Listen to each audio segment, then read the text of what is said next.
We're just so thrilled with those welcomes, and the context that you provided for our gathering here this morning is really, really important.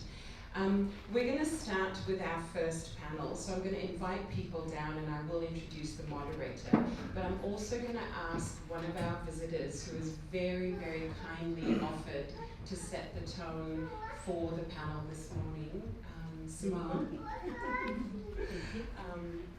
So Associate Professor Simone Lacatour is from Flinders University, and she will be saying more later, but Simone so kindly has offered to set the stage for us a little bit. Thank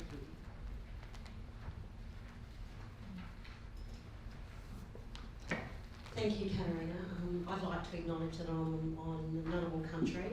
I do that as a young Wandjara woman from the northwest of South Australia who has lived on Garden country all my life. I do want to acknowledge and thank the welcome this morning, and I do want to say I spent the Monday morning was the most incredible time in Ngunnawal. So generous, and the hospitality of sovereignty that he gave us was so beautiful, and I will always remember it as a very special moment. I'd also like to acknowledge all the Aboriginal and Torres Strait Islander people in this symposium, but also all our Pacific Indigenous colleagues and friends as we work in solidarity together to forge a better future for all of us. So Katarina asked me to sing this morning, so I will do that, but it's so good that I can do that with my unbound sisters, Ali Baker, Faye Roses Blanche and Natalie Harkin, because without them I wouldn't be strong enough, so I really acknowledge them as well. So I'm going to read, I'm going to do two songs. I thought I was going to do one. One I'm going to get you to join in with, so I hope you've got your singing voices with you. But the first one I'm going to sing is a poem that my late mother, Mona Yidji Tur, wrote, who was a young Wandjara elder, undergetting a young Wandjara elder, who some of the people in this room knew my late mother, and she was an interpreter and a cultural leader, and she wrote poetry. And actually, she wrote poetry when she was most unwell. So in a sense, it was when she began her healing process. And the first work of the Unbound Collective was in a space where we were able to experiment with our ideas. And I knew straight away when we decided to do this work that I had to draw on my late mother because I stopped singing when she passed. And so I'm also very croaky today, so bear with me. And so I'm going to read my mother's poem, and what was beautiful about that was that I was able to sing my mother's poem and have my Undal, my daughter, niece, her granddaughter, her Caitlin Inawanji, actually play the violin to it, and that's part of our first performance with the Unbound Collective. So here we go.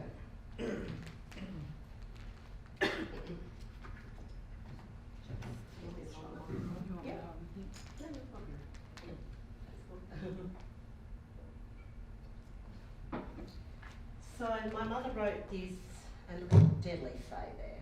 You get to see her beautiful face, and over there, big shot. Anyway, so you get to see her beautiful face again.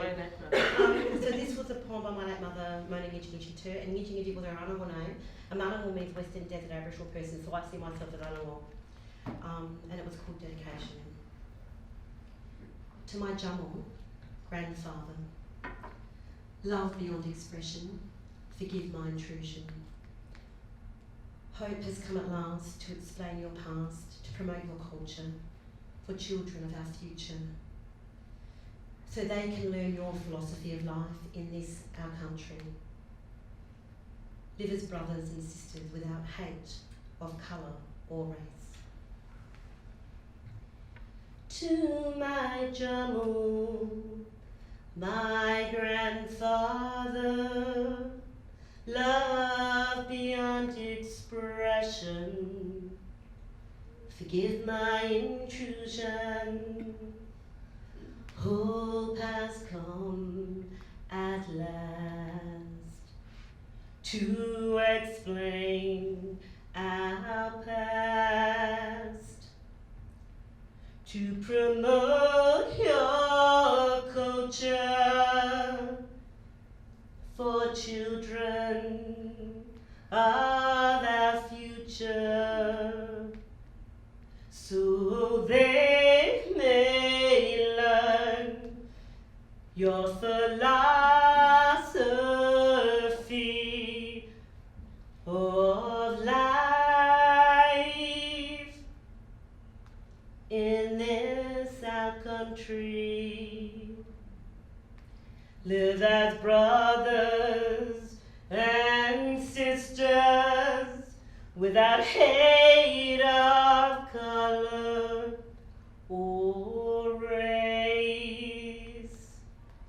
My Jammu, my Jammu, my Jammu, my Jammu. It's the first song.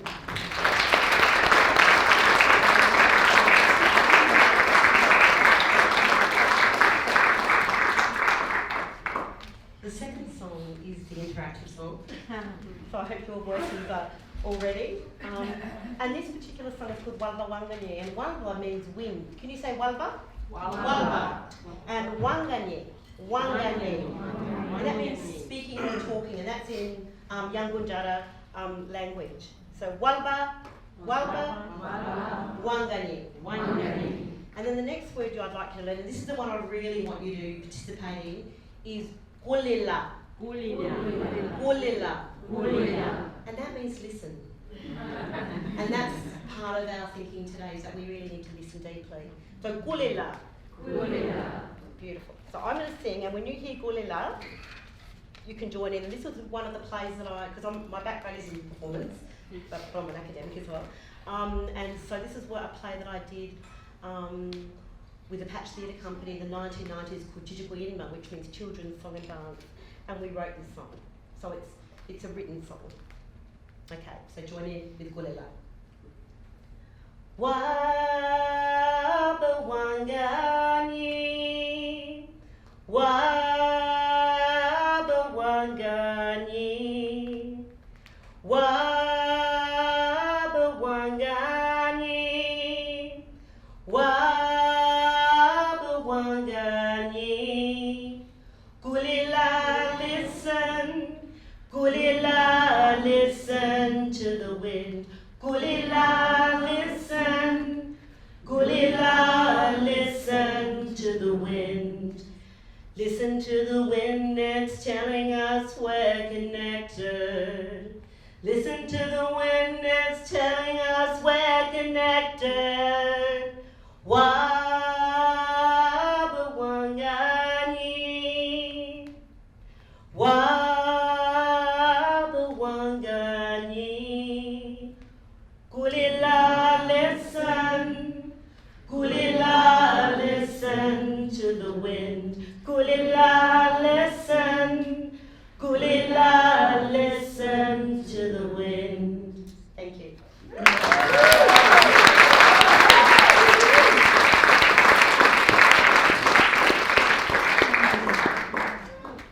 So we're going to be singing for the rest of the day. I wish. Thank you so much for your generosity with that.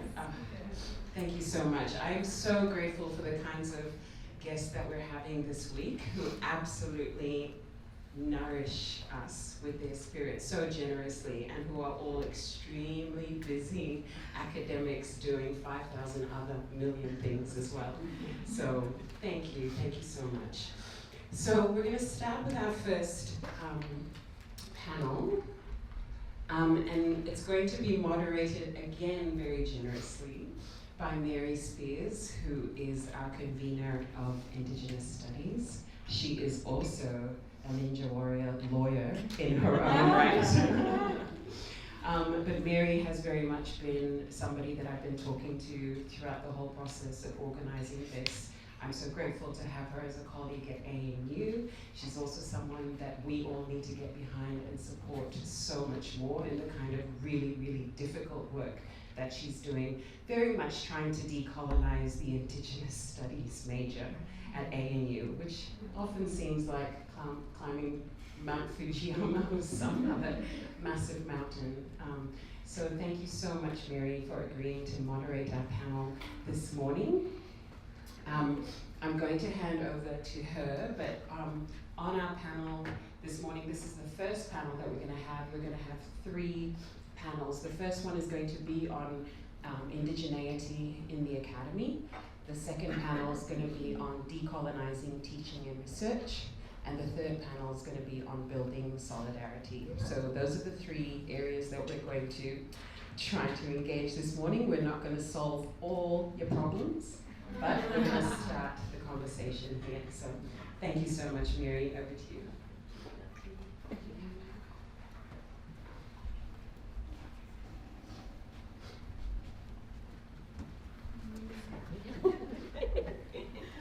Just talk your seat. You're good. So grateful to be here. Express my gratitude again and again, all the time, to the Ngunnawal Ngambri people for their amazing welcome, all this care of country, knowledge holding, and all this time, and the way they continually welcome us to this place, and engage with us in what we're trying to do here on the campus in so many ways.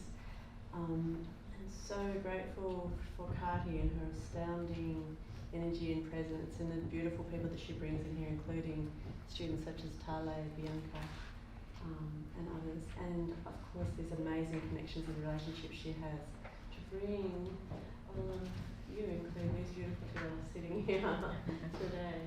I don't really want to do a lot of talking. The comments that have been said this morning have been so beautiful, and an amazing sort of context of what we've been invited to speak about. So perhaps I just ask you, let's just open up broadly about the actual, the session described as being Indigenous in the Academy. So what has been your experience of being Indigenous in the Academy? Would you like to talk us through? I would really explain about the video. Sure, yeah, go ahead. Yeah, do you want to play the video? Yeah.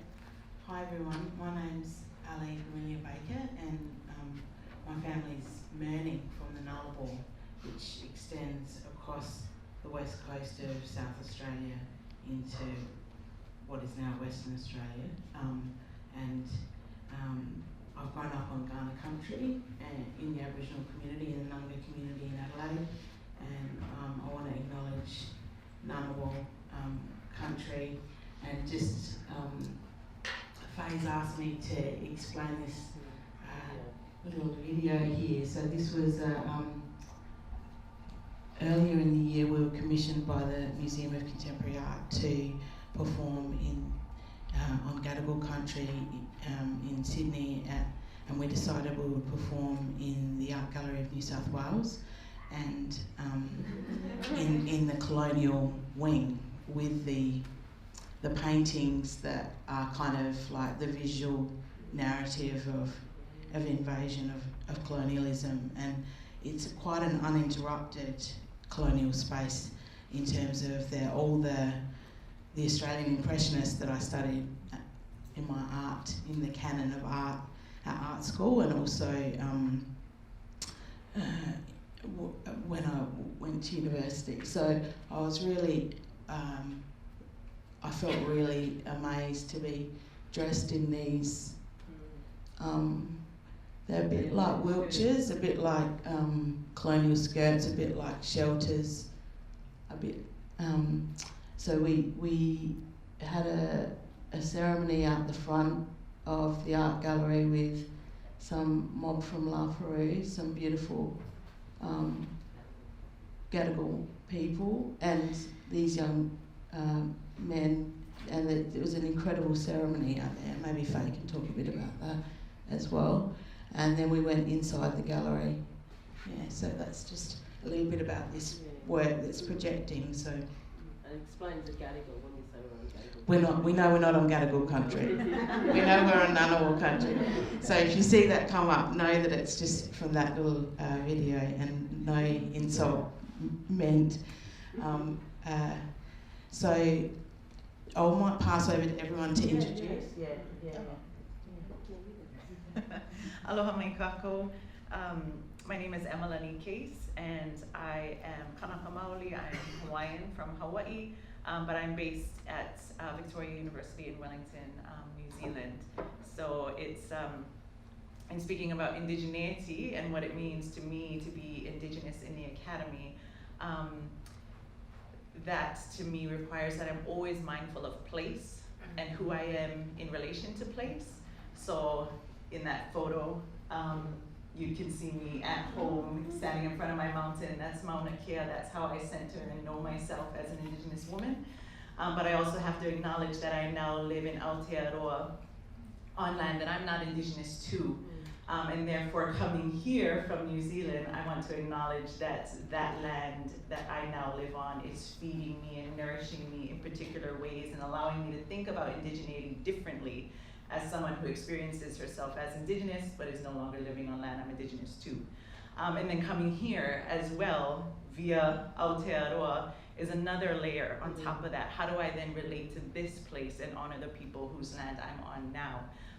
And I think that being Indigenous not only requires that mindfulness of us, but also gives us the opportunity to do that. Like, I think growing up Indigenous, I always knew that land and people had stories, that every landscape, mountain, seascape, skyscape was storied. So I searched for stories, and that's how I relate to place. And so when it was mentioned earlier that Uncle Wally took us around and showed us this place, that was essential. That was an Indigenous way of starting something so that we could know where we were, acknowledge the people of this land, acknowledge the land itself, and kind of orient ourselves to that.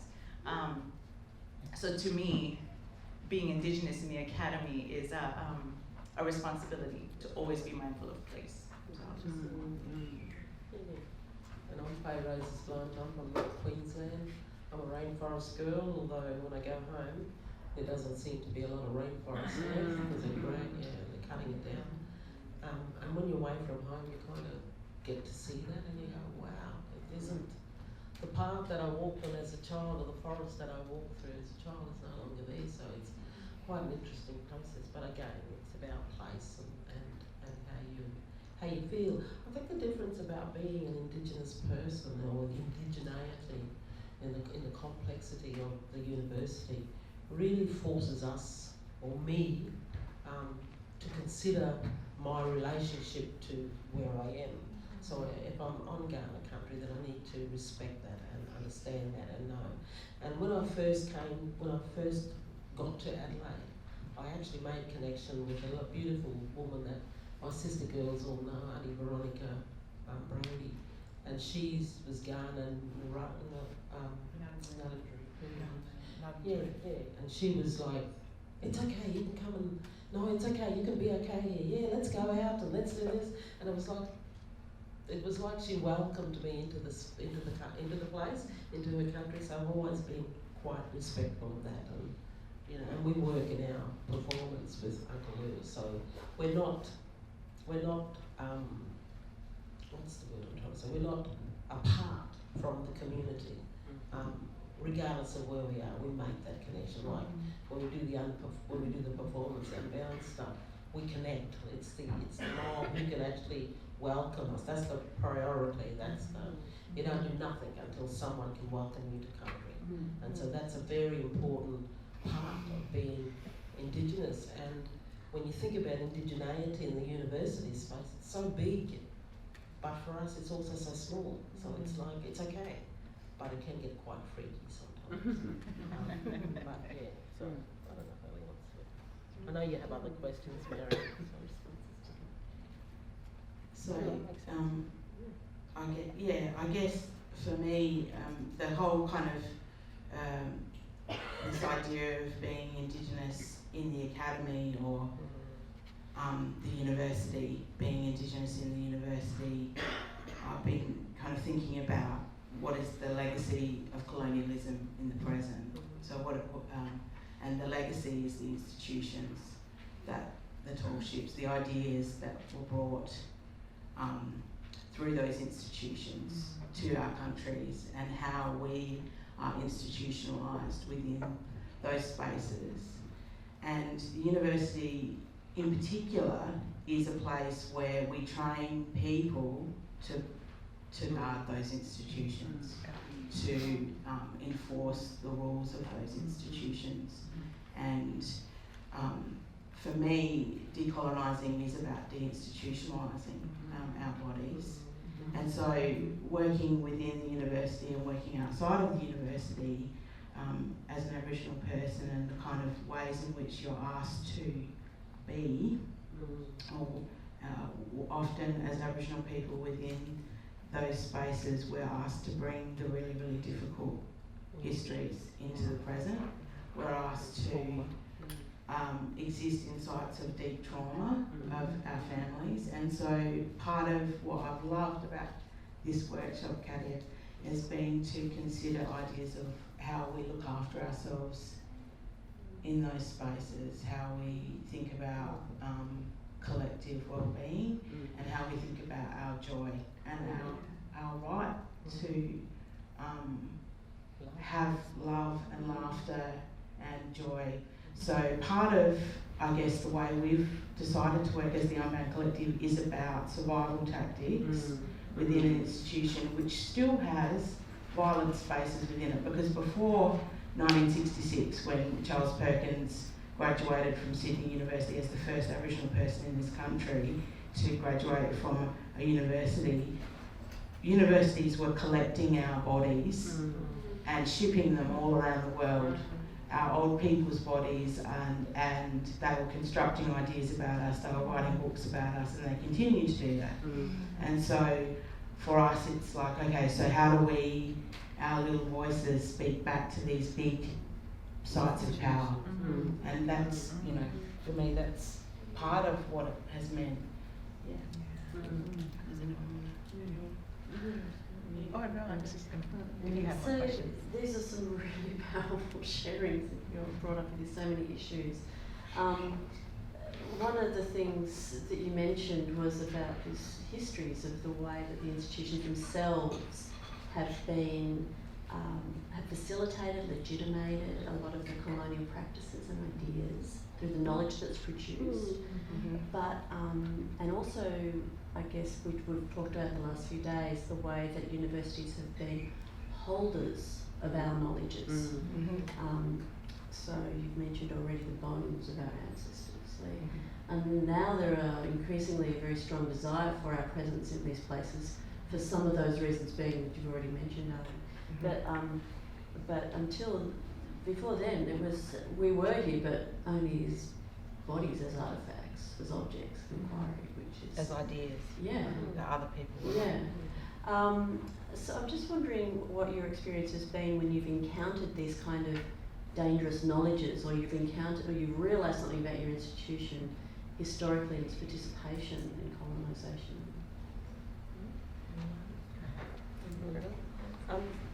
I guess what's really interesting about teaching in the university and understanding what it's done to us, and the kinds of discursive rhetoric that is always something that you know that's written, it's spoken about, the way people's body move through the university space, you're kind of very certain, and you know, you might not think that Indigenous peoples understand that we can read the space, we can read the body, we can read how people are moving, we understand that quite clearly.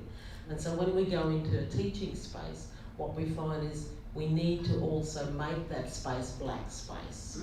And so we do that in particular ways. And I think what's really interesting is when we teach students about the trauma and the experience, it's not like we're not experiencing it over and over and over again. Because the kind of narratives or the kind of history, if you will, that we're telling is our history, it's about us. So when we stand up in front of students, or even at a lecture, you know, at a conference or something, we're dissecting ourselves. Yeah. We're cutting ourselves open and we're saying, take a good look at me. And I think that's an interesting concept when you're thinking about how we teach. And students don't get that. But if we tell students that that's what's happening to us, and we build that really caring, and it is about caring, and it is about well-being, because the students also need to also understand the process of how to care for me in that space. And so, yeah, there are times when I've run out of spaces like that and cried my heart out because you've talked about something very precious and very close to you. And I think even us being in space and making it black space is a decolonising process. You know, I think we need to own the space. We need to walk in it, and we need to just say, okay, while I'm dissecting, while you're dissecting me, while I've cut myself open and you're dissecting me, the reality is I'm still here.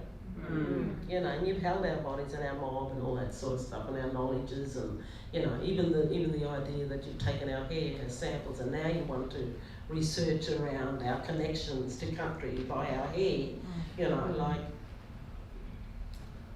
the violence in that, the violence in thinking that it's someone's right to do that, is really quite interesting. And so as an academic, I guess, and as a community member, and as a Yidiji Mubara woman, I think it's important to just let students know that that's what's going on, and then walk in my shoes, see what it's like, walk in my shoes and think about what that means for you and where you're positioned on this country or in this country. So it's really an interesting, it's a really kind of a flipping, I always say a flipping of the coin, or a flipping of the narrative.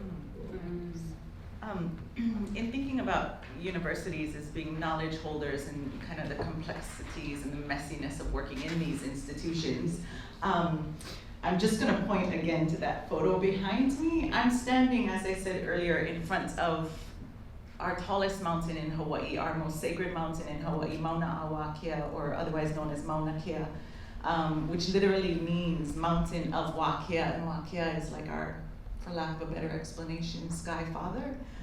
We believe ourselves to be, and we understand ourselves to be genealogically related to that mountain. And I'm there because I'm standing against the construction of a 30-meter telescope on its summit, the most sacred point. The Pico, the summit, is the highest point of land with direct connection to the sky where Wakea dwells. Now, the current leaseholder for that summit area is the University of Hawaii. I am a graduate, a product of the University of Hawaii, and a past employee of the University of Hawaii. I taught at the University of Hawaii at Hilo. I also taught Hawaiian Studies and Hawaiian Language and Pacific Island Studies at the University of Hawaii at West Oahu. And how do you support an institution and teach in an institution when it is allowing for desecration? When it is allowing corporations, multi-million-dollar corporations, to come in and destroy what makes me who I am. That mountain is me, I am that mountain. I understand myself in that way. So I flew home this past trimester while I was teaching in Wellington to stand there with my people who were getting arrested, who were chaining themselves to the ground to stop construction crews from getting to the top of that mountain.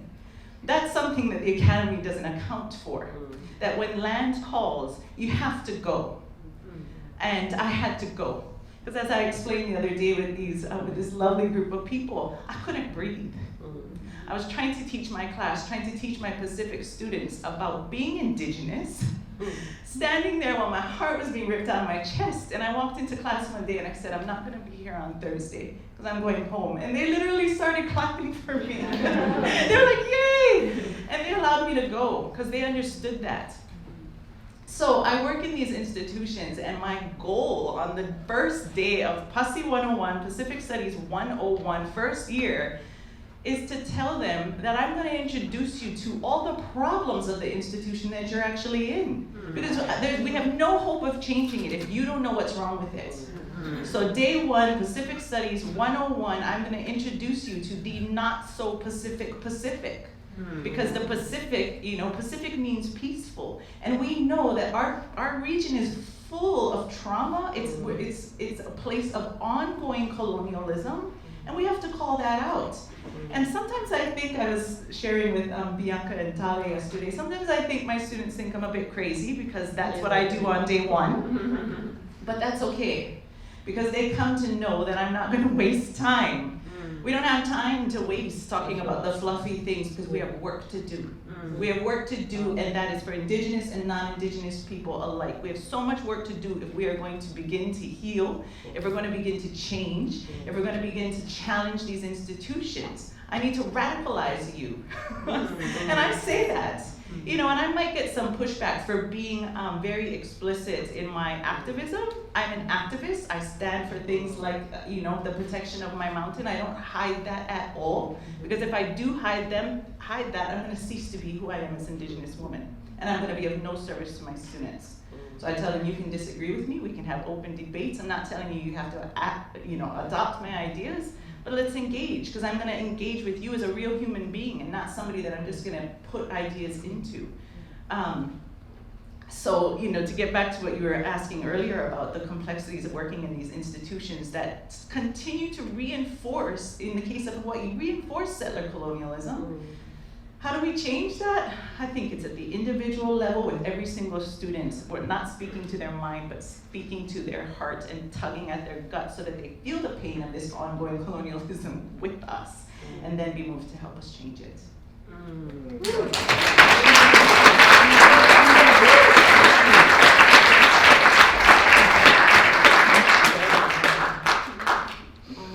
So, you've talked about this. What you talk about, but all of you so far, is a very strong theme about responsibility, which is actually feels very much a part of you, part of your identity, part of who you are, how you understand yourself. And I'm just, Cardi mentioned before about the demands that institutions make on us because of who we are. They need us, we arrive, but then there's a question of how much work there is to do, and that could be understood as a burden, but it can also be understood in other ways because, you know, there's opportunities, etc. I was wondering if you'd like to reflect a little bit on that, about the responsibilities, the competing responsibilities that we have, and the way that the institution allows us, or maybe constrains us, from meeting that as Indigenous people, Indigenous women. So I work at a university that's named after a non-Indigenous explorer, and we have a tall ship as our university logo, and that's the reality of the kind of, and it's branded everywhere. It's become more branded. It used to be quite a kind of daggy institution, but the marketing people came and it's all about the sun flare and the colour yellow. And so I've had numerous conversations as someone who works in kind of thinking through visual sovereignty, as well as kind of thinking about our histories and how to best communicate. I was talking about it yesterday. I'm really interested in radical peaceful change. Like I feel as though we have so much to do in relation to having well systems, and we need to just move through that quickly and get on to the trillion trees that we need to plant or whatever else is going. Like we have enormous amounts of work as global communities to do to stand for the whole planet. And this fragmentation and kind of fragmentation that happens in the disciplining of knowledge in institutions like universities, the impact that that's had on rendering very specific local knowledges as peoples without histories, as peoples without languages, as those savages, those primitives, those on the bottom rung. I really want to move through that quickly. So visually is sometimes a good way to, this idea of flipping a narrative, but I still have the tall ship. And we've worked really hard at trying to make ourselves, we're below population parity, and that's most Aboriginal and Torres Strait Islander people we're not, you know, in terms of staff within universities, we have these, you know, policies which are really important. Good policy is important. We're currently engaged in a reconciliation action plan at Flinders, and I don't want to be cynical about that, but I do understand its connection to federal funding, and I understand that unless we have a good policy for people who are isolated in some institutions, they'll never be able to leverage any kind of movement or traction. But at the same time, it has to be about the people who enact those policies creatively, and we all need to be kind of thinking with the big picture, but also very specifically about what is really specific about where we are, what we're doing. It's not just this kind of pan approach, but so that's the kind of push and pull for me of the. And so we worked really hard at the 50th anniversary of the university institution, which had no physical marker that we were on Kaurna country. We worked with the Kaurna community, and the Kaurna community gave the university a gift of words. And the university was told that they needed to accept that gift in the form that it was given. And part of those words were at the very entrance to the university. As you walk in, it now says, "We are on Kaurna land." And cast into that. And that was just kind of, I thought, it was like, okay, there's the gift, take the gift. And then there was a beautiful poem by our elder, Uncle Lewis Yellowburka O'Brien, which acknowledges the relationship of the sky, the Wadley Pari, the home river, and the reflection of the ancestors in the sky to the ancestors on the plains, and how we are on a visionary place. We are on an ancestral body. Our university is built on the body of an ancestor. So this continual reminder, but we made that really big in the physical landscape, but at the same time we were losing Aboriginal staff. And we still find ourselves in a position where I'm surrounded by people, non-Indigenous people, who some of whom are really good people. I'm not attacking people, but who are all experts on us, and we are in the hallway there, and we have all the students coming to us, all the crises of our community, for us to do a lot of kind of guest welcomings and lectures and organising community to come into the university space, because communities still feel excluded from that institutional space. And then we're also asked to take on leadership sometimes when we're not always ready for that leadership, but we do it because we believe in the bigger thing, and we've been taught to stand up and be strong. So for me, that's the push and the pull, and it's very wearing, it's very tiring. We talked about that a lot this week, the exhaustion that can come with that. But collectivity is the key, loving collectivity, finding your people and really supporting each other with a lot of love is one way, and then thinking about that balance, which Gadi, you've been talking about. So I kind of went into the university 2003 and have been there ever since. And it's like, what's really interesting about being in the university space is that you think that you have to meet every deadline. You think you have to attend every meeting. You think that you have to fix this